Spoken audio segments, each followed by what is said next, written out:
Buenas tardes, mis queridos hermanos. Gracias por recibirme hoy otra vez en sus casas. Durante la semana estuvimos hablando acerca de las profecías del Señor Jesús.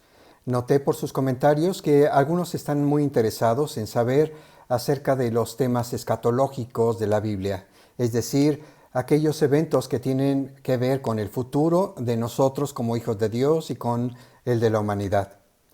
También es un hecho cierto que entre la gente que no conoce a Dios hay mucho temor por lo que pueda venir en el futuro. Mencionamos que muchas de las profecías de la Biblia se han cumplido ya. De hecho, algunas de las que nos parecen más tremendas ya han tenido su cumplimiento. Otras son profecías que tendrán su cumplimiento hacia el final de los tiempos.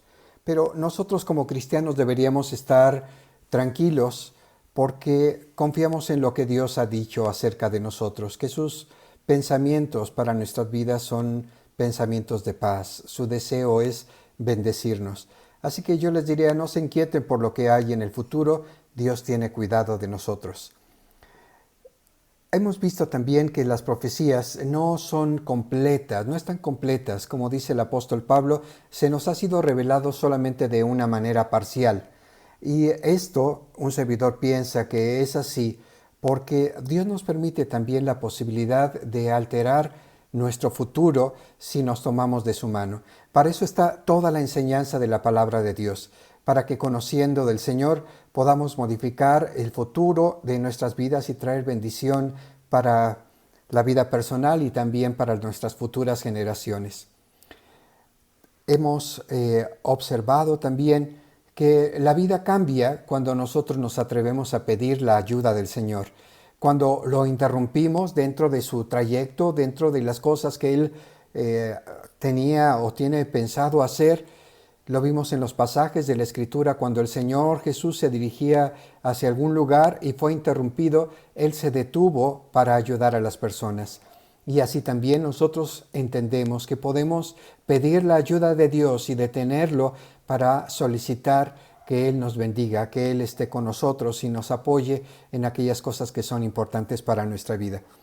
Así que si nosotros anhelamos un mejor futuro y pedir la ayuda poderosa de nuestro Dios, hay algunas cosas que podemos aprender del Salmo 37. Quisiera leer algunos versículos de este precioso Salmo en la Nueva Traducción Viviente. Dice el versículo 7.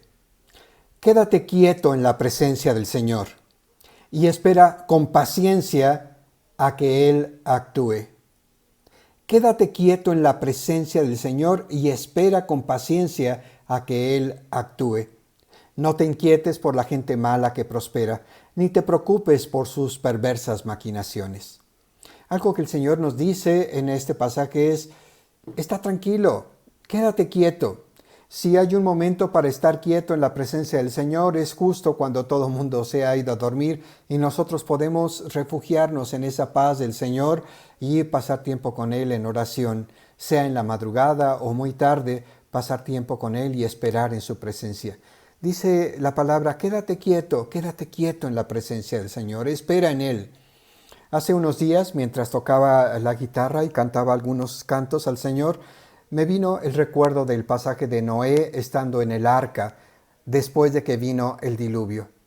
Cualquiera hubiera querido salir de inmediato para ver qué había pasado.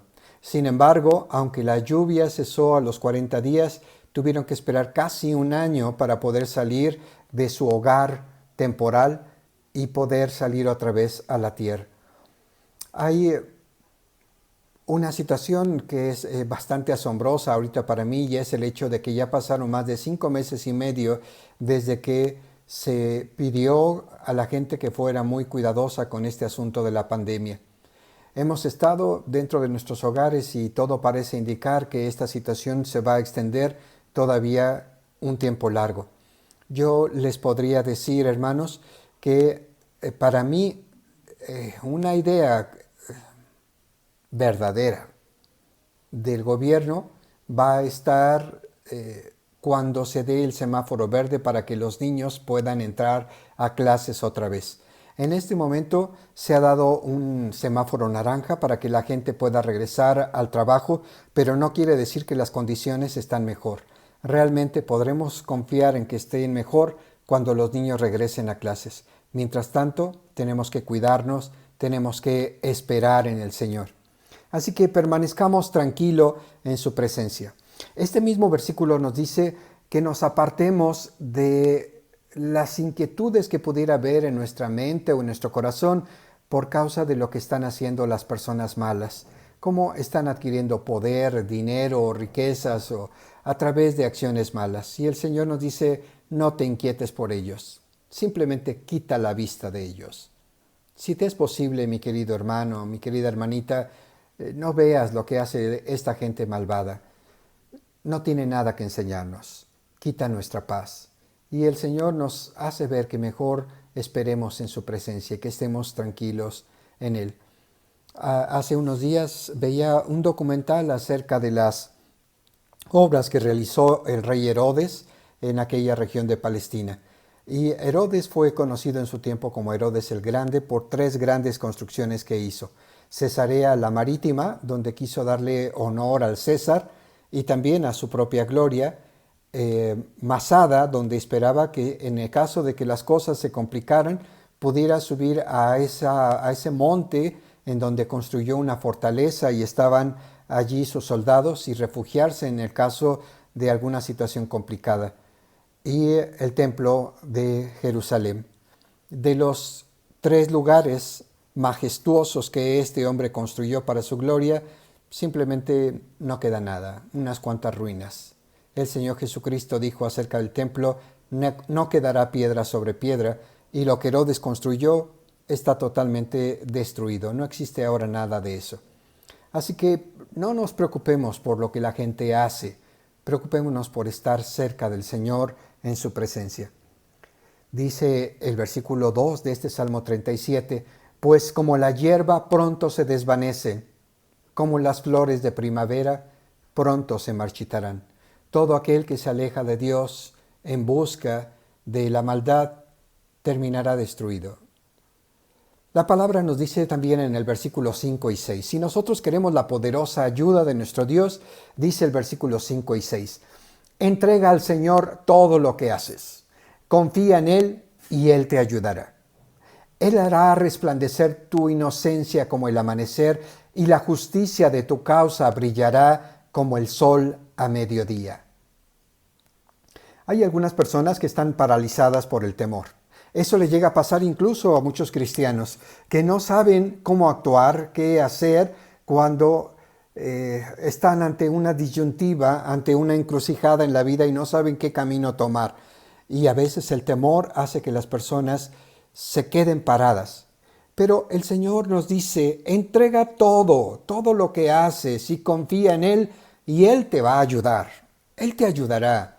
Nosotros no tenemos que estar preocupados porque hemos tomado una decisión. Si simplemente nos hemos entregado al Señor y hemos puesto delante de Él nuestras peticiones, Él nos va a guiar. Y si tomas alguna decisión, no te preocupes, al final esa decisión se convertirá en una bendición. Hay unos poquitos ejemplos, pocos, pero son muy valiosos, en los cuales el Señor habló a sus siervos para decir no. Esto que tú has pensado, no. Esto que tú has decidido, no lo hagas.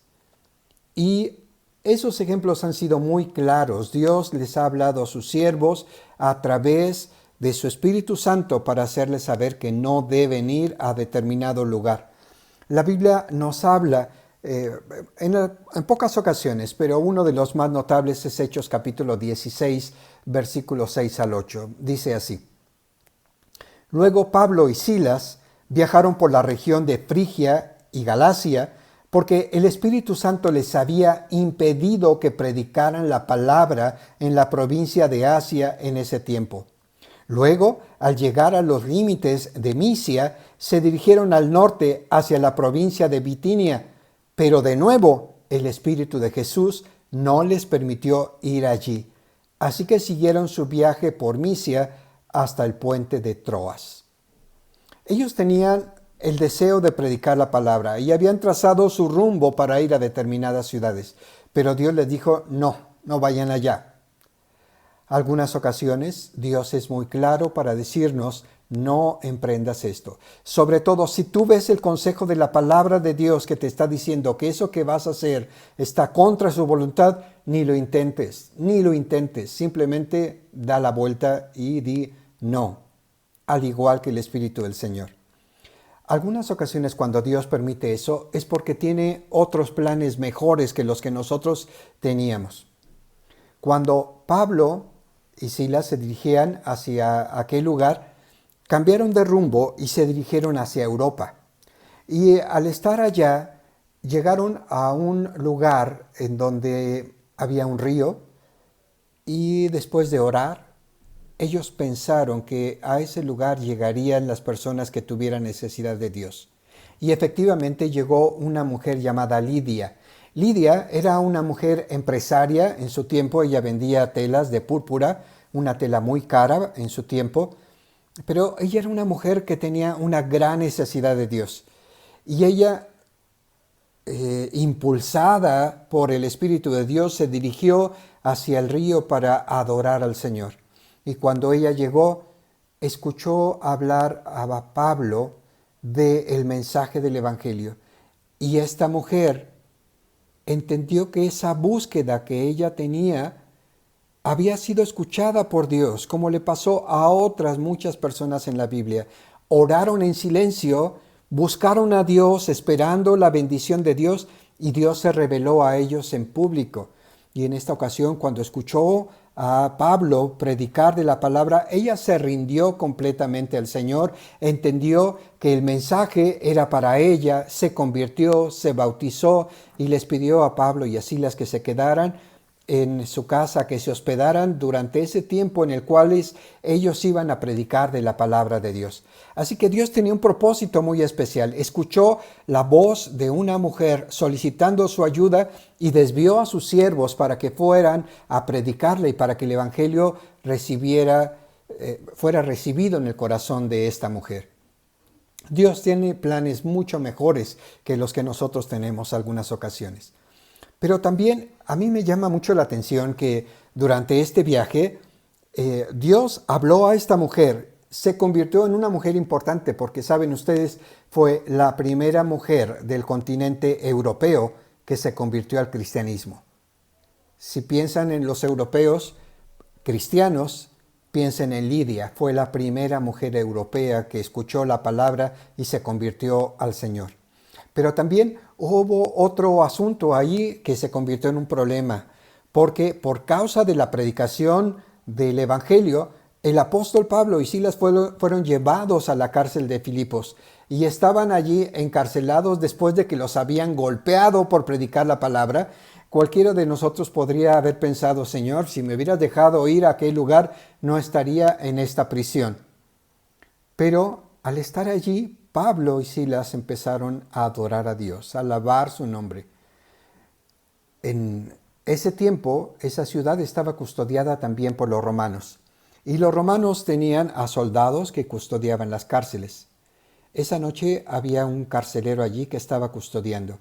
Cuando ellos empezaron a adorar a Dios y a pedir su ayuda, empezaron a solicitar que Dios actuara milagrosamente, que no permitiera que el curso de los acontecimientos siguiera, sino que Dios pusiera un alto y hiciera algo poderoso.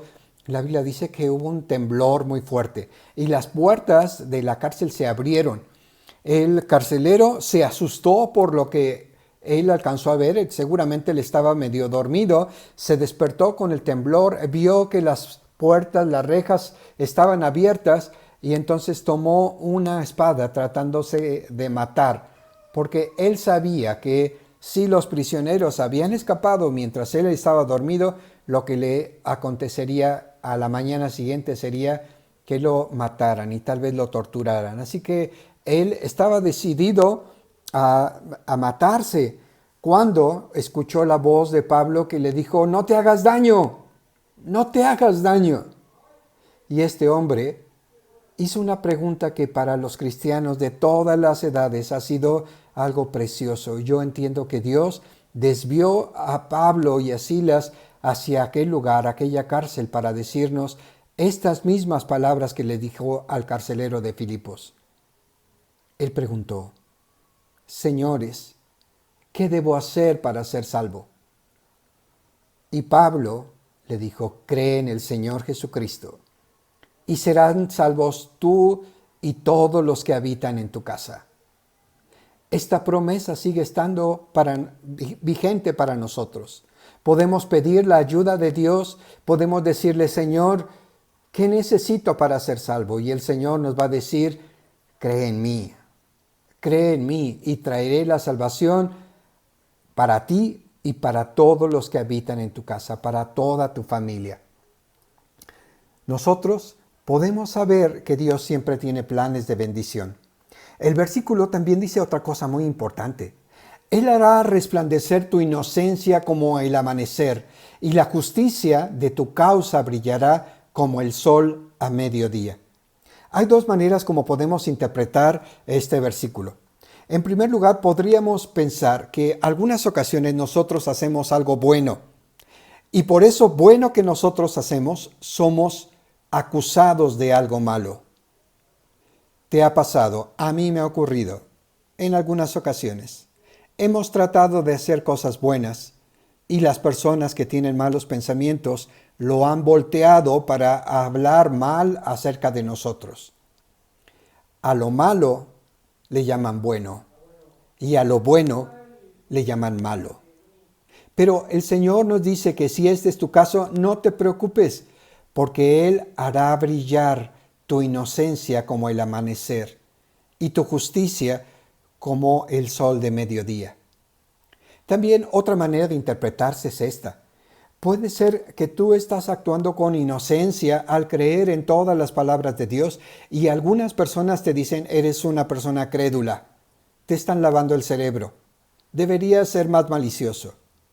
Pero Dios te dice que Él hará brillar tu inocencia como la luz del mediodía. Tú has confiado en Dios, tú has esperado en Dios, y Dios hará brillar tu inocencia como el mediodía, y tu justicia, tu deseo de agradar a Dios como el sol de mediodía. La gente lo verá. Él te pondrá en alto, y después la gente volteará a ti para decirte que te habían juzgado mal, que creían que estabas equivocado, y te pedirán que tú les enseñes el camino. Esto promete el Señor. Luego leamos el versículo 3. Es un versículo precioso. Si te das cuenta, no voy en orden. Voy leyendo algunos versículos que tienen que ver con el solicitar la ayuda de Dios para que nuestro futuro sea mejor. El versículo 3 dice, confía en el Señor y haz el bien. Entonces vivirás seguro en la tierra y prosperarás. Confía en el Señor y haz el bien. Yo me pregunté, ¿qué es hacer el bien? Hay tantas definiciones acerca de hacer el bien. Déjame decirte 6 rapidísimo. Hacer el bien es ayudar a tantas personas como te sea posible. Hacer el bien es ser generoso para dar parte de lo bueno que tú tienes y repartirlo aún entre las personas que pueden ser tu competencia o tus enemigos o personas con las que tú no te llevas bien. Cuando tú eres generoso para dar parte de lo que Dios te ha dado, Dios lo vuelve a traer a tu vida. Tú siembras bondades y Dios te las trae multiplicadas a través de esas personas o de otras. Pero el hacer bien es tener también un corazón generoso para sembrar abundantemente semillas de bondad. Hacer el bien es no meterte en problemas innecesarios. Si estás en tu trabajo, trabaja. Hace algún tiempo recuerdo haber ido a ver a un profesor porque me ayudaba a hacer algunos negativos para la impresión de libros. Y recuerdo que ese profesor me dijo, aquí en la universidad hay algunos que dicen, yo hago como que trabajo porque el gobierno hace como que me paga. Es decir, si no me paga lo que yo quiero, pues simplemente me hago guaje. Pero el Señor nos dice que hagas el bien. Si te han contratado para algo, da tu mejor esfuerzo, da lo mejor que puedas. Esfuérzate en hacer y en dar lo mejor que tú tengas y Dios te va a recompensar. En la escuela Estudia. Si te están pagando tus papás o tienes una beca, estudia, por favor. Síguete desarrollando. La gente en el futuro, la mejor pagada, la que le va a ir mejor, es aquella que se ha preparado en la vida. Los que siguen siendo eternos estudiantes, los que hemos terminado una carrera, un posgrado, otros cursos y seguimos estudiando. Dios nos bendice. Así que síguelo haciendo. Con tus jefes no los defraudes. Con las autoridades haz lo que te corresponde. 4. Hacer el bien también tiene que ver con crecer y desarrollar tus habilidades, tus talentos, aprender más y aplicarlas en la vida. Ser un eterno estudiante para no quedarte estancado. 5. Hacer el bien es abstenerte de pecar, abstenerte de deshonrar a Dios. Eso es hacer el bien. 6. Hacer el bien es controlar tu carácter para no ofender a otros. Fíjate lo que dice el versículo 8 de este mismo Salmo 37. Ya no sigas enojado, deja a un lado tu ira, no pierdas los estribos, que eso únicamente te causa daño. Así que hacer el bien significa también controlar tu carácter. El versículo 3 de este Salmo dice algo precioso. Confía en el Señor y haz el bien. Entonces vivirás seguro en la tierra y prosperarás. Vivirás seguro en la tierra y prosperarás. ¿De qué manera vivirás seguro? Tendrás el amor de tu familia, de tus amigos. Cuando tú haces el bien y estás confiando en el Señor, la gente te va a amar. Vas a tener el respeto de las personas, incluso de tus enemigos. Dice el Señor que cuando los caminos del hombre son agradables delante del Señor, aún a sus enemigos hace estar en paz. Tendrás el respeto de tus enemigos. También estarás seguro de que no vendrá a tu vida ningún mal repentino, porque estarás protegido por la bendición de Dios. Confiar y hacer el bien te permitirá vivir seguro. Y también dice el versículo, y tendrás prosperidad. Todo lo que tú anhelas, los anhelos de tu corazón, vendrán a tu vida porque tú has confiado en el Señor, has puesto tu vida delante de Él. Y un último versículo en esta tarde, mi versículo favorito desde que era un adolescente de 15 años. Salmo 37, 4. Deleítate en el Señor, y Él te concederá los deseos de tu corazón. Deleítate en el Señor, y Él te concederá los deseos de tu corazón. Yo me preguntaba, ¿qué significa deleitarse en el Señor? Y al pensar en este asunto, recordé una tarea que les di hace algún tiempo acerca de buscar diferentes maneras de adorar a Dios. Y al pensar en agradar a Dios, en deleitarnos en Dios, pienso que cuando nosotros nos adentramos en la adoración al Señor, en realidad empezamos a disfrutar también de lo que es la comunión de su Espíritu precioso con nosotros. A mí me ocurre algo hermoso.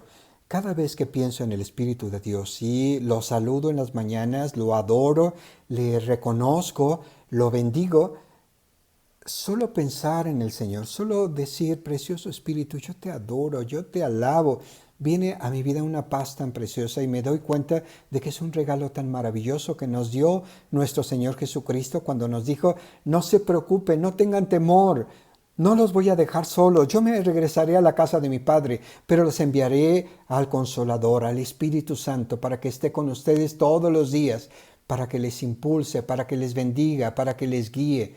Y nosotros podemos tener al precioso Espíritu en nuestras vidas. Podemos orar temprano. Podemos sentarnos a la mesa y mientras estamos allí, tomarnos un cafecito, leer la palabra de Dios, preguntarle al Señor, dejar que Él hable a nuestra mente, adentrarnos. No hemos podido ir al templo como quisiéramos. ¿Cómo anhelamos todos estar ya en la casa del Señor y cantar juntos y levantar nuestras manos y bendecir su nombre y orar con Él? No lo podemos hacer, pero ¿sabes? Dios está contigo. Dios está contigo, está en tu corazón, está rodeándote por todas partes. No podemos reunirnos todavía, pero tú puedes experimentar la dulce presencia del Señor cada vez que estás allí en tu casa en la soledad. Cuando estás ahí quieto, tú puedes disfrutar del Señor. Yo les digo algo, hermanos. Es precioso cantar a Dios en público. Es precioso predicar. Es precioso hablar de la palabra. Pero no se compara con la dulzura de estar en secreto con el Señor y de estar disfrutando de su presencia. Síguelo haciendo, mi hermano. Sigue descansando en el Señor. Sigue adorándolo. Sigue buscando maneras de agradarlo.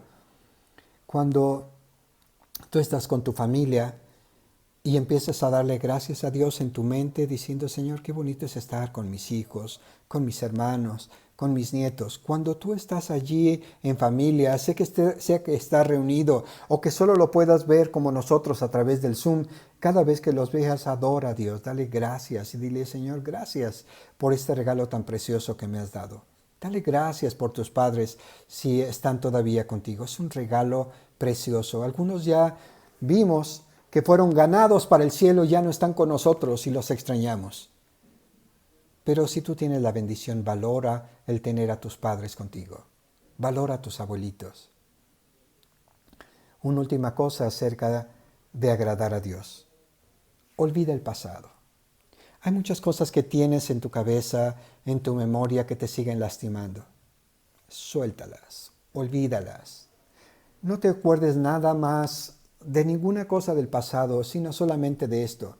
Trae a tu mente aquellas cosas que para ti son valiosas, aquellas cosas con las que puedes bendecir a Dios y agradarlo. Trae a tu mente esto, aquellas cosas hermosas, y bendice a Dios. Cuando tú te deleitas en Dios, tu futuro, tu presente y tu futuro están asegurados. Y aunque tú tengas muchos anhelos en tu corazón, te das cuenta de que en tu vida, con que Dios esté presente, todo lo demás pasa a un segundo término. Si Dios está contigo, tú estás en el lugar correcto. Tú tienes lo más importante de la vida. Tú tienes la presencia de Dios. Tú tienes al Espíritu Santo para guiarte. Tú has encontrado a Jesús para salvarte. Que Dios te siga bendiciendo.